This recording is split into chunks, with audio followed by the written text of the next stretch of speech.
नमस्ते विद्यार्थी मित्रों, कैसे हो। मेरा नाम राधा टंक है। मैं कन्या शाला 2 में पढ़ाती हूँ। इस कोरोना वेकेशन में आप घर में बैठकर ऑनलाइन पढ़ाई जरूर करते होंगे, है ना। इसके अलावा आप क्या करते हो, मैं बताऊँ। टीवी देखते हो, घर में भाई बहन सब मिलके धमाल मस्ती करते हो, और सबसे ज़्यादा तो मोबाइल में वीडियो गेम खेलते हो, है ना। और व्हाट्सएप पर दोस्तों के साथ चैट करते हो, है ना। यह सब करने में आपको बहुत मज़ा आता होगा। विद्यार्थी मित्रों, मेरा यह वीडियो है ना, एमएसबी परिवार में आता है। आपने एमएसबी परिवार को सब्सक्राइब किया है? जो नहीं किया तो आप ही आज ही कर दें, क्योंकि इसमें ढेर सारे ज्ञानवर्धक वीडियो आते हैं। विद्यार्थी मित्रों, आज मैं आपको कुछ गीत सुनाती हूँ, तो सुनो। चिट्ठी आई है, चिट्ठी आई है, चिट्ठी आई है, चिट्ठी आई है, वतन से चिट्ठी आई है, संदेशे आते हैं, हमें तड़पाते हैं, चिट्ठी आती है, वो पूछी जाती है कि घर कब आओगे, लिखो कब आओगे। चिट्ठी न कोई संदेश, जाने वो कौन सा देश, जहाँ तुम चले गए, जहाँ तुम चले गए। उड़ जा काले कावा, तेरे मुँह विच खंड पावा, ले जा तू संदेशा मेरा, मैं सदकी जावा। कबूतर जा जा जा, कबूतर जा जा जा, पहले प्यार की पहली चिट्ठी साजन को दिया, कबूतर जा जा जा, कबूतर जा जा जा। विद्यार्थी मित्रों, आपने ये गीत सुने ना, मजा आया? हाँ, तो अब बताओ, यह गीत किस विषय को लेकर लिखे गए हैं? सच कहा, चिट्ठी संदेश को लेकर लिखे गए हैं। विद्यार्थी मित्रों, चिट्ठी भेजने का तरीका सदियों पुराना है। सबसे पहले जब सुविधाओं का अभाव था, तब भी राजा महाराजा कबूतर के पैरों में, गले में चिट्ठी बांधकर संदेश भेजा करते थे। उसके बाद घोड़े पर संदेशवाहक चिट्ठी पहुंचाते थे। फिर समय आया आधुनिक युग का। इसमें पोस्ट के माध्यम से पोस्ट कार्ड, अंतर्देशी और कवर टपाली हमारे घर तक पहुंचाते हैं। फिर आया फ़ोन, मोबाइल, कंप्यूटर और अंत में आज तो इंटरनेट के माध्यम से हम संदेश भेजते हैं। जैसे कि हम ईमेल के माध्यम से बहुत झड़पी संदेश भेजते हैं। व्हाट्सएप में एसएमएस के द्वारा हम संदेश भेजते हैं। इस प्रकार समय के साथ संदेश भेजने का स्वरूप जरूर बदला है, किंतु आज भी चिट्ठी यानी पत्र का महत्व उतना ही है। हर जगह हम अपने विचार मौखिक रूप से प्रस्तुत नहीं कर सकते, क्योंकि हमारे विचारों पर हमारे अच्छे बुरे मूड का प्रभाव पड़ता है। अगर हमें गुस्सा आता है तो हम अधिकारी के समक्ष उग्र होकर बात करते हैं। यह योग्य नहीं है। इसकी जगह हम पत्र के द्वारा अपनी बात योग्य रूप में रखें तो बात सही तरीके से रखी जा सकती है और वो लिखित स्वरूप धारण कर लेती है। तो आइए विद्यार्थी मित्रों, हम पत्र लेखन के बारे में समझ प्राप्त करते हैं। पत्र लेखन। पत्र शब्द मूलतः संस्कृत भाषा का शब्द है, जिसका शाब्दिक अर्थ है पत्ता। प्राचीन काल में भी भोजपत्र पर संदेश लिखकर संदेशवाहक के माध्यम से अपने विचारों का आदान प्रदान किया जाता था। अतः पत्र मन की भावनाओं को व्यक्त करने का एक प्रमुख और सशक्त माध्यम है। दूर रहने वाले अपने संबंधियों अथवा मित्रों की कुशलता जानने के लिए तथा अपनी कुशलता का समाचार देने के लिए पत्र एक साधन है। इसके अतिरिक्त अन्य कार्यों के लिए भी पत्र लिखे जाते हैं। जब हम अपने सुख दुख, अपनी समस्या अथवा निमंत्रण आदि को एक कागज पर लिखकर दूसरे के पास भेजते हैं तो इसे पत्र लेखन कहते हैं। अपने विचारों, भावों को शब्दों के द्वारा लिखित रूप में अपेक्षित व्यक्ति तक पहुंचा देने वाला साधन है पत्र।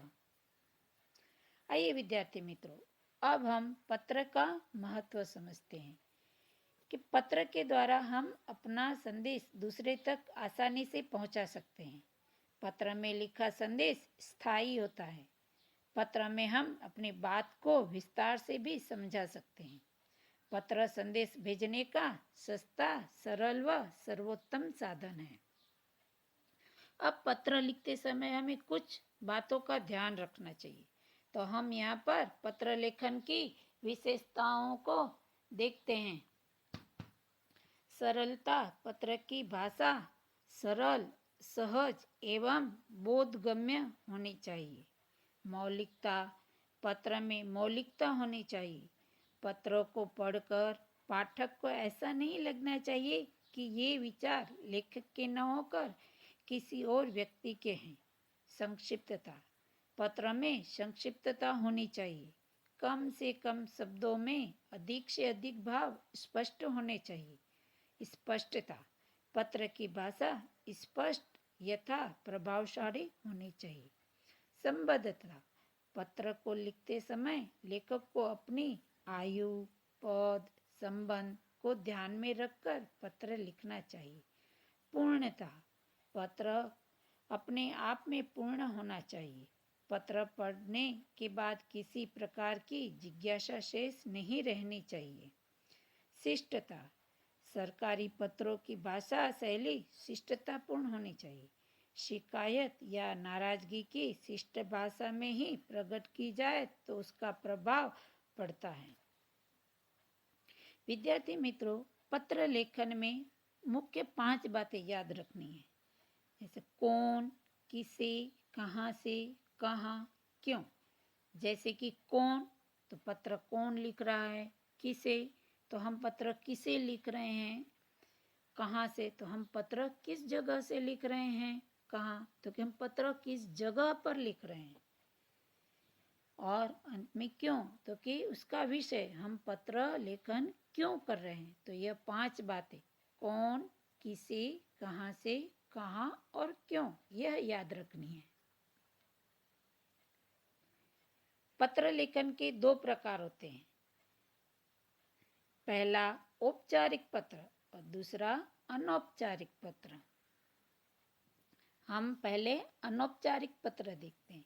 जिन लोगों के साथ हमारे पारिवारिक अर्थात घरेलू संबंध होते हैं उनको लिखे जाने वाले पत्र अनौपचारिक पत्र होते हैं। जैसे मित्र, माता पिता, मामा, चाचा, भाई आदि को लिखे गए पत्र। अब यहाँ पर मैंने अनौपचारिक पत्र संबंधी तालिका दी है, जिसमें हम देखेंगे कि हम जिसे पत्र लिखते हैं तो अभिवादन उसका कैसे कर सकते हैं, उसका अंत हम कैसे कर सकते हैं। जैसे हमने दादा दादी, नाना नानी अथवा मामा मामी को पत्र लिखा तो हम उसका अभिवादन कैसे करेंगे, तो कि आदरणीय दादाजी अथवा आदरणीय दादी जी, सादर चरण स्पर्श, अथवा लिखेंगे कि पूज्य, पूज्यनीय, अथवा लेडीज है तो पूज्यनीय भी लिख सकते हैं। और अंत में लिखेंगे आपका प्रिय अथवा आपकी प्यारी। इसी तरह माता पिता को पत्र लिखे तो पूज्य अथवा आदरणीय पिताजी, माता को लिखे तो पूज्या अथवा आदरणीय माताजी, सादर चरण स्पर्श। और अंत में लिखेंगे आपका प्रिय पुत्र अथवा आपकी प्यारी बेटी। बड़े भाई बहन को पत्र लिखते हैं तो क्या लिखेंगे, आदरणीय भाई साहब और आदरणीय दीदी। अंत में लिखेंगे आपका अनुज अथवा आपकी छोटी बहन। अब हम छोटे भाई बहन को पत्र लिख रहे हैं तो क्या लिखेंगे? तो कि प्रिय अथवा उसका नाम, प्रिय अमित अथवा प्रिय श्वेता, सदा प्रसन्न रहो। और अंत में लिखेंगे तुम्हारा भैया अथवा तुम्हारी दीदी।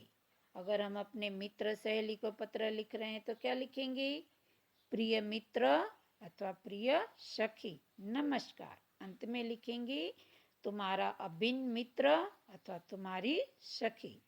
अगर हम किसी परिचित को पत्र लिख रहे हैं तो क्या लिखेंगे?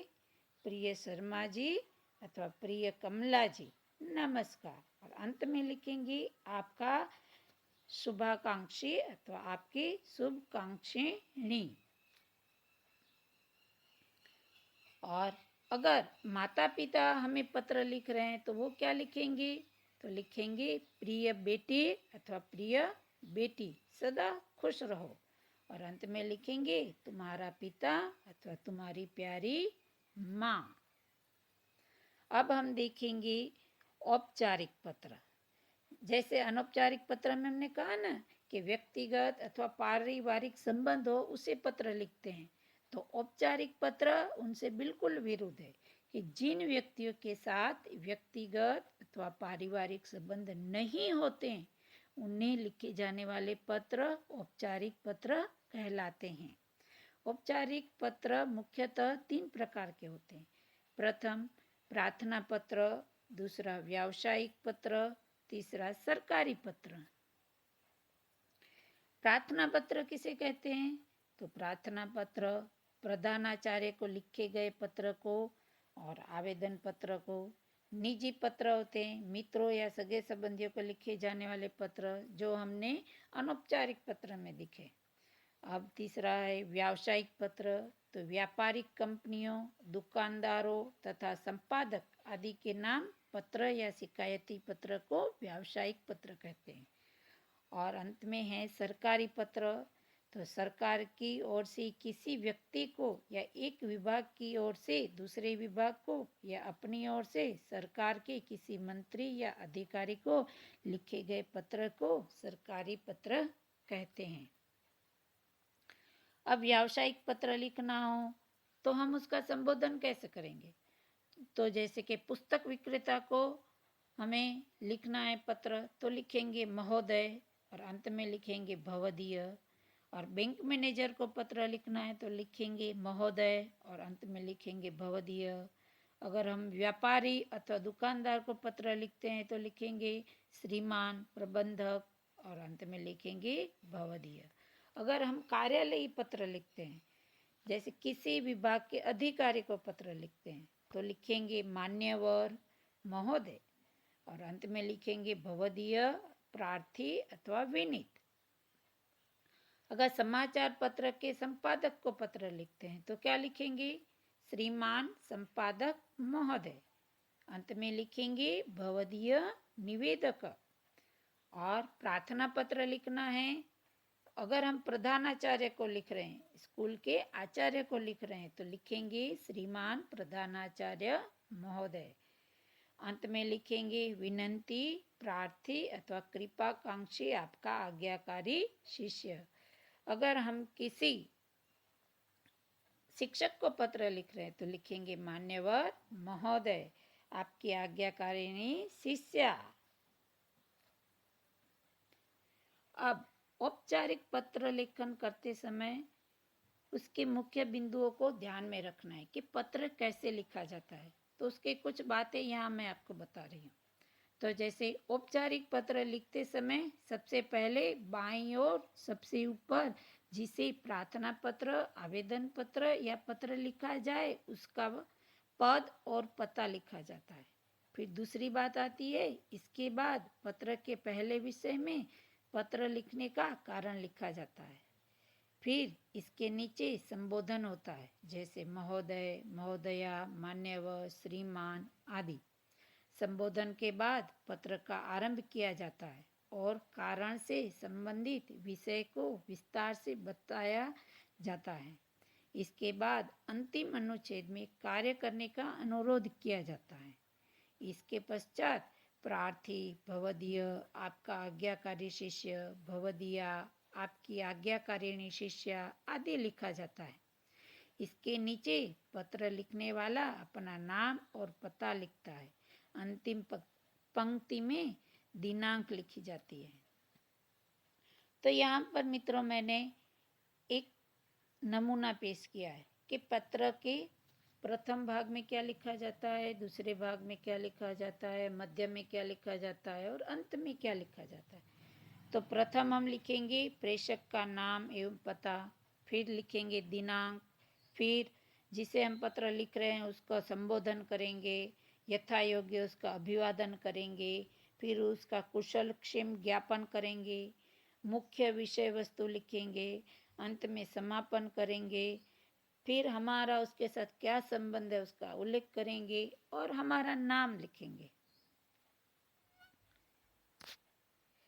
यहाँ पर मैंने उदाहरण दिया हुआ है, जैसे कि हम प्रार्थना पत्र लेते हैं तो छुट्टी के लिए हम प्रधान अध्यापक को पत्र लिखेंगे।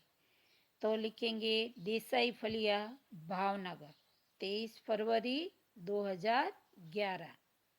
सेवा में श्री आचार्य महोदय DA सार्वजनिक विद्यालय भावनगर। आदरणीय गुरुदेव, सविनय निवेदन है कि मेरी बहन की शादी आगामी 27 तारीख को निश्चित की गई है। मैं आपका इकलौता भाई हूँ।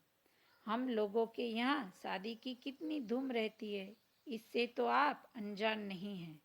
फलतः मैं तारीख 24 से 28 5 दिन तक विद्यालय में उपस्थित नहीं हो सकूंगा। पिताजी का पत्र इस प्रार्थना पत्र के साथ भेज रहा हूँ। आशा है आप मुझे यह अवकाश प्रदान करने की कृपा करेंगे। इसके लिए मैं सदैव आपका कृतज्ञ रहूँगा। आपका आज्ञाकारी छात्र मनोज पटेल, क्रमांक 25। क्रमांक यानी कि आपका रोल नंबर, वर्ग 8A। तो देखा ना विद्यार्थी मित्रों, प्रार्थना पत्र लिखना कितना सरल है। अब हम दूसरा उदाहरण लेते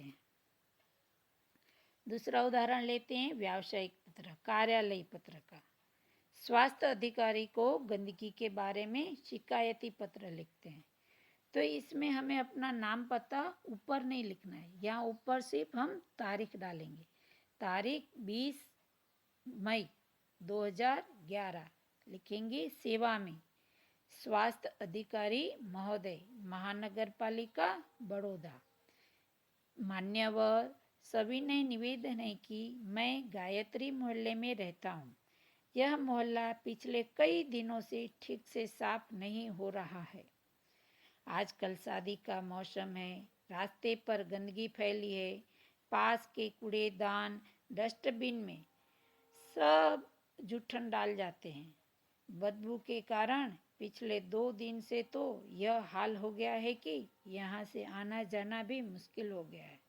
आने जाने वाले सभी लोग परेशान हो रहे हैं। यदि गंदगी को शीघ्र न हटाया गया तो मोहल्ले भर में बीमारी फैल जाने का डर है। आशा है आप शीघ्र ही उसे हटाने की व्यवस्था करेंगे। आपका विनम्र सेवक सुरेश भाई परमार, गायत्री मोहल्ला बड़ौदा। ऊपर लिखा पत्र आपने देखा ना, इसमें प्रमुख बातें हैं। यहाँ पता पाने वाले का लिखा जाता है, इसमें विषय अवश्य लिखा जाता है, इसमें संबोधन सम्मान सूचक लिखा जाता है। औपचारिक पत्रों में नमस्कार, प्रणाम आदि अभिवादन नहीं लिखे जाते। इसमें धन्यवाद ज्ञापन के साथ अपना नाम दिनांक लिखकर पत्र का समापन किया जाता है। तो विद्यार्थी मित्रों, आपको मैंने पत्र लेखन कैसे किया जाता है यह समझाया, तो आपको समझ में आ गया होगा। जय हिंद।